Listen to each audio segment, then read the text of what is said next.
Boa tarde, amados irmãos. É bom mais uma vez estar aqui para partilhar convosco a palavra do nosso Deus. Desejo-vos bênçãos da parte do nosso Deus, graça e paz que vêm da parte do nosso Deus, que de facto domina as vossas vidas, as vossas famílias, neste dia que o Senhor nos deu. E o texto que eu trago para os irmãos encontra-se no último livro da Bíblia, o livro de Apocalipse. E eu queria ler os primeiros 8 versículos deste primeiro capítulo, que é a introdução deste livro maravilhoso, fascinante, que encerra o texto bíblico, o cânon das Escrituras. A revelação máxima, fidedigna, autoritária e inerrante que Deus colocou ao nosso dispor para que desta forma o pudéssemos conhecer.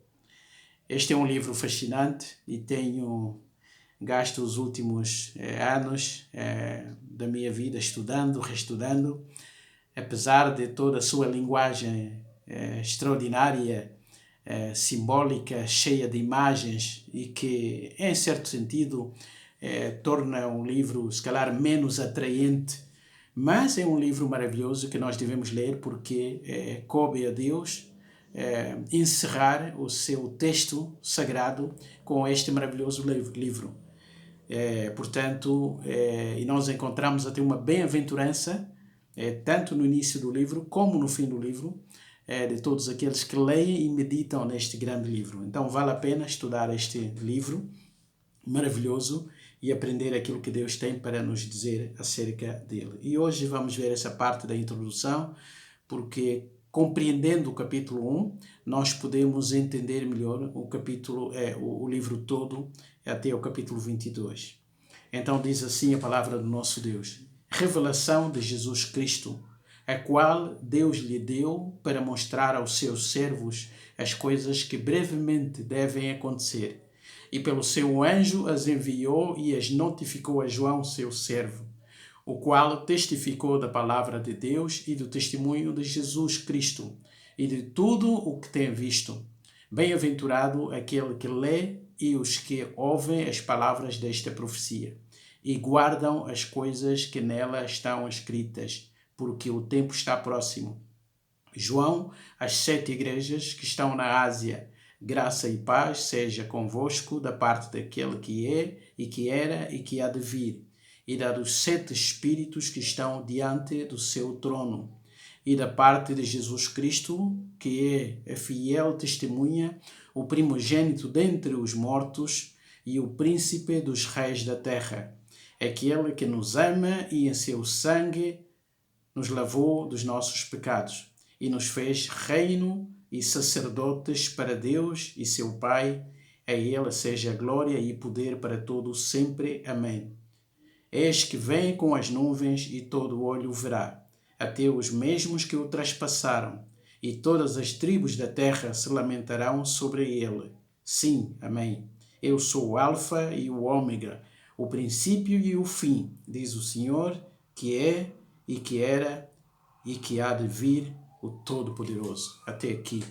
Ó Deus, nosso Pai, orienta-nos durante o tempo da nossa reflexão e meditação aqui, que o Teu Espírito Santo ilumine as nossas mentes e nos dê entendimento para compreendermos, ó Pai Santo, o espírito desta palavra, aquilo que está por detrás do Teu ensino aqui e deste início deste livro maravilhoso, ó Pai, que foi a Tua revelação.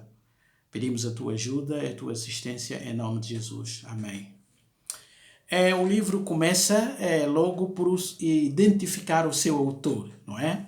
Normalmente nós lemos o Apocalipse e pensamos assim, Apocalipse de João. Por exemplo, na minha Bíblia, o título deste livro é Apocalipse de João, o Teólogo. Há outras Bíblias que dizem Apocalipse de São João. E logo ali começa a confusão, não é? Porque Apocalipse não é livro de João. Ele foi escrito por João, o seu autor humano. Mas Apocalipse é de Jesus Cristo. Aliás, é assim que começa o versículo 1. Eu peço a vossa atenção. Começa revelação de Jesus Cristo. Então, todo o livro tem como propósito revelar o Senhor Jesus Cristo ressuscitado e que está no meio da sua igreja. Este livro foi escrito no tempo de dificuldades, de perseguição. Os cristãos estavam a ser mortos, praticamente no fim do primeiro século, portanto, entre os anos 81 até 96, sob o reinado de Domiciano, um imperador terrível, que espalhou a perseguição aos cristãos, que exigia um culto ao imperador romano. Portanto, aqueles que não cultuavam o imperador romano, não o reconheciam como divino, eram perseguidos e mortos. E nesta altura, quase a terminar o primeiro século, praticamente todos os discípulos já estavam mortos. Aqueles que andaram com o Senhor Jesus Cristo. Somente João estava vivo. E ele estava a pastorear a igreja nos últimos tempos da sua vida, lá em Éfeso, na Ásia Menor, onde as 7 cartas do capítulo 12 e 3 serão enviadas. Então, para dizimar ainda todo o movimento, o imperador mandou prender João e enviou para a ilha de Patmos. Isso está mais à frente, ali no versículo 9. A ilha de Patmos era uma das ilhas perto do mar Egeu e onde eram enviados os criminosos mais perigosos. E eles iam para aquela ilha e em trabalhos forçados, então, alguns morriam desse trabalho forçados nas minas de carvão. E João foi isolado para ali como forma de tirá-lo do meio da igreja e até de vê-lo a morrer, já que tinha uma idade avançada e com os trabalhos forçados, portanto, propriamente era uma sentença de morte. E lá naquela ilha, diz ele, no dia do Senhor, ou seja, num domingo. É assim que os cristãos, sempre no Novo Testamento, vemos o dia do Senhor. Não é o sábado e é o domingo. E o domingo não foi inventado no século IV ou V, como alguns dizem. Não. Em todo o Novo Testamento, sobretudo, nós vemos o dia do Senhor ser identificado como o dia em que o Senhor Jesus ressuscitou. Ele ressuscitou no primeiro dia da semana. Não é? A semana terminava num sábado, o primeiro dia era o domingo. E depois também o Pentecostes deu-se neste dia, exatamente no primeiro dia, quando os discípulos estavam reunidos e desceu o Espírito Santo. Então, para a história do cristianismo, este dia, o primeiro da semana, é o dia que marcou a história da nova aliança, do Novo Testamento, porque é o dia em que o Senhor voltou da morte para a vida. E João, num domingo, estava ali naquela ilha, provavelmente a pensar na sua vida, e todos nós, quando somos perseguidos, maltratados, não é? Muitas perguntas surgem à nossa mente, não é? Onde está Deus? Será que Deus me abandonou? E naquele momento de aflição naquela ilha, então ele recebe essa revelação. Revelação é a tradução correta para português da palavra, do verbo apocalipto, que significa tirar para fora aquilo que estava escondido, não é? Apo significa para fora, a luz do dia. E o verbo kaliupto significa escondido, ou esconder, ou ocultar. Então, apokaliupto significa trazer para fora aquilo que estava escondido. Por isso é que nós temos que ler esse livro. Porque apesar da sua dificuldade, é uma revelação, é uma informação que estava escondida, que ficaria escondida se não fosse pela graça de Deus. Mas graças a Deus essa informação nos foi revelada. Então vale a pena estudar esse livro e aprender o que ele diz. E logo aqui na introdução, então, diz que essa revelação é do Senhor Jesus Cristo, que Deus lhe deu, ou seja, o próprio Deus Pai é que deu ao Deus Filho este desvendar da história para mostrar aos seus servos, ou seja, aos cristãos que estavam em todo o mundo, mas sobretudo na Ásia Menor, as coisas que brevemente deviam acontecer. E depois, por intermédio de um anjo, porque é muito frequente Deus falar aos homens por intermediação de anjos, desses seres espirituais. Então essa informação chegou até João, que se apresenta aqui como escravo do Senhor, o seu servo. E este João, então, testificou da palavra de Deus e do testemunho de Jesus Cristo. Aliás, essa foi a razão pela qual ele foi preso. Ele pregava a Deus, portanto, significando aqui o ensino que tinha recebido do Velho Testamento sobre a soberania de Deus, mas também o testemunho de Jesus, ou seja, pregava que Jesus Cristo era o rei, o único rei soberano, diante de quem todas as pessoas devem dobrar os seus joelhos. E os imperadores não gostavam desse ensino, porque eles se consideravam quase que divinos, não é? E isso criava uma tensão, por isso é que os cristãos eram perseguidos e mortos. E logo aqui então vemos a primeira bem-aventurança deste livro.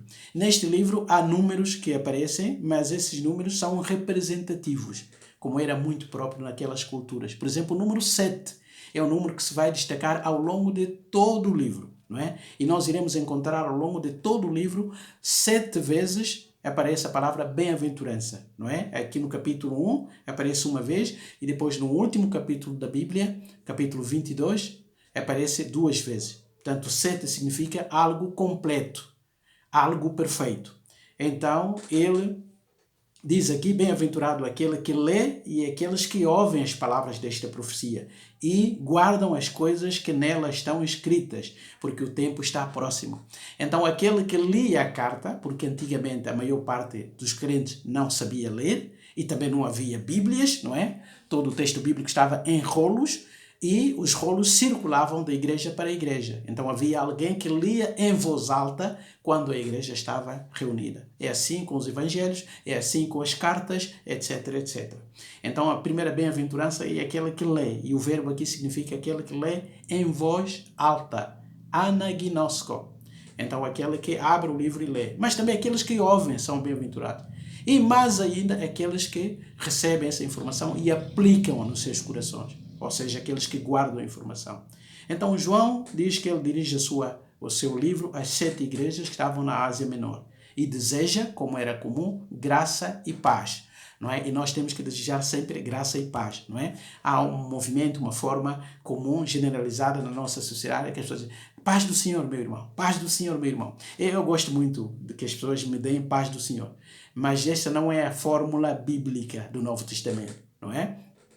Os irmãos irão ver que nas cartas do apóstolo Paulo, ele nunca começa, ou Paulo, ou Pedro, ou qualquer outro, ele nunca começa por dizer paz aos irmãos. Sempre vem em dupla, graça e paz. E por uma razão muito simples e bíblica, porque a paz é consequência.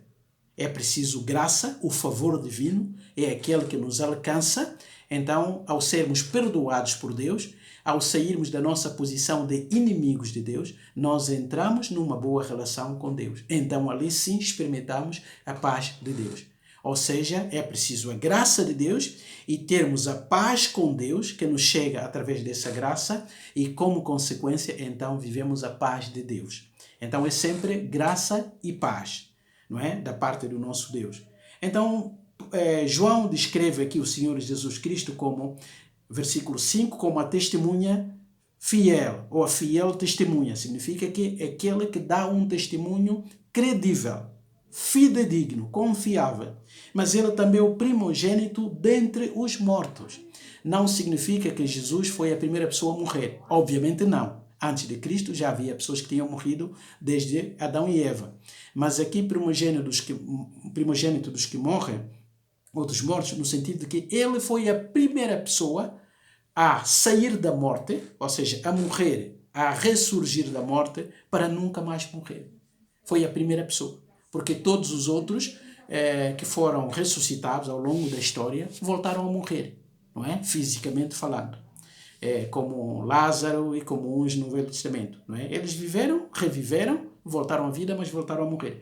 O único que morreu, que voltou a viver, e essa vida é uma vida glorificada, que nunca mais experimentará a morte, é o Senhor Jesus Cristo. Por isso é que ele é o primogênito, o primeiro produto e a garantia de que todos os que crerem nele irão também ter a vida eterna e nunca mais irão morrer. E para além disso, ele também é o príncipe dos reis da terra, ou seja, a terra, o mundo pode ter reis, imperadores, governadores, presidentes, mas o que está acima de todos eles é o Senhor Jesus Cristo, porque o seu governo não tem fim. E ele depois descreve aquilo que Cristo fez por nós, não é? Esta testemunha fiel, este primogênito dentre os mortos, este príncipe dos reis da terra, é também aquele que nos amou. Isso é maravilhoso. e aquele que em seu sangue nos lavou dos nossos pecados. E mais ainda, e nos fez reis ou reino de sacerdotes. A minha versão diz reis e sacerdotes, mas esta não é a forma correta. A forma correta é, e ele nos fez reino e sacerdotes. Ou seja, nós formamos um reino.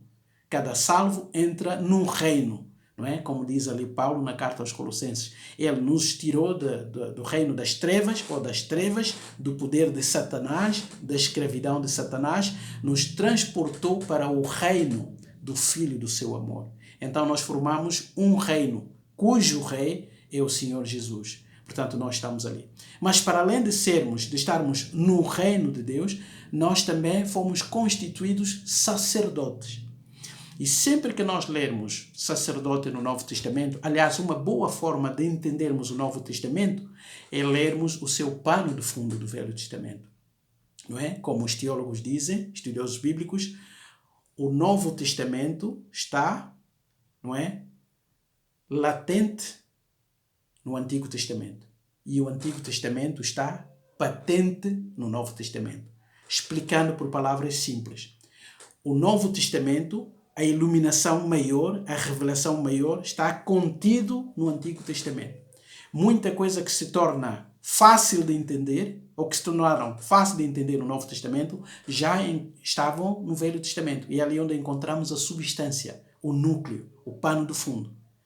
Mas também o Novo Testamento tem uma outra função. Aquilo que estava oculto, pelo menos parcialmente revelado no Antigo Testamento, no Novo Testamento está mais visível, mais patente, mais claro. Então é sempre bom nós lermos as coisas tendo em conta o ensino dos dois testamentos. E para nós entendermos o que é ser sacerdote no Novo Testamento, temos que voltar ao Antigo Testamento para saber o que era um sacerdote, qual era a função do sacerdote no Antigo Testamento. E assim vamos compreender. E depois diz que ele nos fez reino e sacerdotes para Deus e seu Pai. E depois diz, a ele seja a glória e o poder e para todo o sempre. Amém. E eu quero ficar aqui. Vou repetir esta introdução na próxima vez, quando me for dada a oportunidade. Porque eu acho que vale a pena estudarmos com calma. O que eu quero deixar aqui bem claro é no versículo 7, porque diz que eis que vem com as nuvens e todo o olho o verá, até os mesmos que o traspassaram, e todas as tribos da terra se lamentarão sobre ele. Sim e amém. Então, logo aqui na introdução, nós vemos que o Senhor Jesus Cristo está a garantir de que ele morreu, ele deu a sua vida por nós, ele venceu a morte, ressuscitou dos mortos e ele subiu aos céus e ele voltará. Então, isso mostra um pouco a razão de ser deste livro. Qual é a mensagem principal do Apocalipse? É a vitória do Senhor Jesus Cristo sobre a morte. É o reino do Senhor Jesus Cristo. É o governo do Senhor Jesus Cristo. Portanto, como é óbvio, essa mensagem foi dada no momento de crise. A igreja estava a ser perseguida, o último apóstolo vivo estava preso naquela ilha, então a palavra que eles precisavam naquele momento era de um Jesus ressuscitado, bem presente, poderoso, como vai dizer o resto do capítulo 1. Não é? Vencedor de tudo e de todos, ele está vivo, continua a dirigir a história, e ele é que tem a história na sua mão, e ele é que tem a última palavra sobre a história. Esta é a mensagem de Apocalipse. Por isso é que João, naquela tristeza, ele vê o Senhor Jesus Cristo, e a forma como a Bíblia descreve o Senhor Jesus Cristo, não é? A partir do versículo 9 até o versículo 20, é brilhante, para mostrar um herói que aparece ali para dizer a João, anima-te, eu ainda estou aqui, e continua a dirigir a história. E eu queria deixar essa palavra, e vou voltar a esse texto, para refletir um pouco com os irmãos. É maravilhoso isso. E nós estamos a viver um momento também de crise. Não é perseguição religiosa, não é perseguição política, mas estamos a viver uma crise de uma pandemia, de uma doença. E que está a trazer consigo também alguma tensão econômica e até de convívio entre famílias. O número de divórcios disparou. O número de suicídios disparou. Portanto, há uma série de consequências que estão a acontecer como resultado deste vírus. E eu não tenho dúvidas que num futuro próximo nós iremos passar por uma outra crise quando as pessoas, tudo voltar ao normal, entre aspas, porque nunca mais será o normal como nós o conhecemos. Haverá fábricas fechadas, restaurantes fechados, supermercados fechados, etc. Ou pequenos empresários que não conseguem mais e muita gente estará na rua, como já está a acontecer. Então vai trazer uma crise econômica, provavelmente uma criminalidade acentuada e todas as outras consequências. Até talvez outras doenças que também são consequentes de um Estado não condizente com a saúde pública. Então quero deixar essa palavra de ânimo no sentido de que, apesar de tudo que está a acontecer nas nossas famílias ou nas nossas vidas de forma individual, Cristo ainda está no poder. Ele governa o mundo. Deus ainda está sentado no seu trono. A história não terminou. E ele não vai terminar com os humanos, nem com uma terceira guerra mundial. A Bíblia diz que a história terminará quando Deus achar necessário e o Senhor Jesus Cristo retornar à terra. Então, irmãos, ânimo, e eu espero que com esta meditação eu tenha despertado também o vosso interesse sobre o livro de Apocalipse, porque a mensagem principal é a vitória do Senhor Jesus Cristo e todos aqueles que creem nele são mais que vencedores e um dia estarão com Deus para gozar a eternidade, onde não haverá mais nem doença, nem peste, nem fome, nem guerra, nem nada que incomoda a nossa peregrinação aqui. Que Deus vos abençoe, que Ele vos anime, que Ele vos incentive e que neste fim de semana possam adorar a Deus mesmo nas casas, mesmo através do Zoom, com todo o louvor, com toda a glória, e durante a semana também a vossa vida possa ganhar ânimo. As dificuldades não desapareceram, não vão desaparecer, mas o que o livro do Apocalipse nos quer ensinar é que, apesar de tudo isso, há um Deus que está no trono, há um Deus que controla a história e há um Deus que cuida de nós. Cuida dos pormenores das nossas vidas também, amados. Ele sabe aquilo que se passa no nosso coração, aquilo que se passa na nossa casa, aquilo que se passa no nosso quarto. Ele é o soberano. João ouviu essa mensagem e ganhou ânimo para escrever as cartas e todo o livro. E que nós ganhemos também ânimo para vivermos dentro dos condicionalismos, mas com a fé muito mais enraizada no Senhor Jesus Cristo. É aquele que nos amou e por nós se entregou, derramando sangue, pagando o preço pelos nossos pecados. Aquele que nos fez um reino constituído de sacerdotes, instrumentos de Deus para alcançar a outros também, e prestadores de culto a esse Deus. Nós voltaremos a esse tema na próxima oportunidade. Que Deus ricamente vos abençoe. Vou só terminar com uma palavra de oração. Se os irmãos me dão licença. Pai, nós te louvamos pelo teu grande amor, pela tua revelação. Obrigado porque ela é concisa, ela é consistente, ela é coerente, ela nos transmite esperança. Ajuda cada um de nós a descansar em ti, a confiar em ti. Que ao enfrentarmos os desafios do dia a dia, as lutas diárias, ó Pai, a nossa esperança possa ser bem firmada em Cristo, ancorada na vitória que Cristo conquistou por nós. Obrigado porque tu perdoaste os nossos pecados. Obrigado porque tu enviaste o Senhor Jesus Cristo. E obrigado porque Ele vela e zela por nós. E Ele cuida de nós. Ele está ao nosso lado. E está no controle de tudo aquilo que nos acontece. Ajuda-nos, estimula a nossa fé e a nossa confiança em Ti. Esta é a nossa oração de gratidão. E o fazemos com toda a humildade. Em nome de Jesus. Amém. Um bom fim de semana, amados. E uma boa semana também. Todos. Amém?